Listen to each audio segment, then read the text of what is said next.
భాతిన చంద్రతారకం నేమా విద్యుతో భాతి కుతోయమగ్ని త్వమేవ భాంతమనుభాతి సర్వం తస్య భాషా సర్వమిదం విభాతి అంటుంది.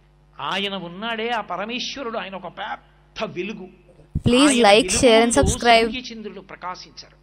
ఎందుకని అంటే ఇక ఆ వెలుగు ముందు ఈ వెలుగులు పనిచెయ్యవు.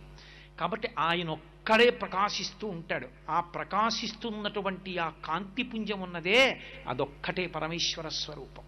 పోతన గారు భాగవతం చేస్తూ అంటారు, లోకంబులు లోకేశులు లోకస్తులు తెగిన తుది అలోకంబకు పింజీకటి కావల యవ్వండేకాకృతి వెలుగు అతని నేసేవింతున్నంటారు. ఈ లోకాలు, ఈ లోకేశులు, ఈ లోకస్తులు వీళ్ళందరూ మహాప్రళయంలో పడిపోతే, నీటితో నిండిపోతే, కటిక చీకటి ఆవరిస్తే, సూర్యచంద్రుల యొక్క గమనం ఆగిపోతే, ఈ కటిక చీకటి కావల ఒక్కడు వెలిగిపోతూ ఉంటాడు. ఆ వెలిగిపోతూ please like, share and subscribe. ఉన్నదే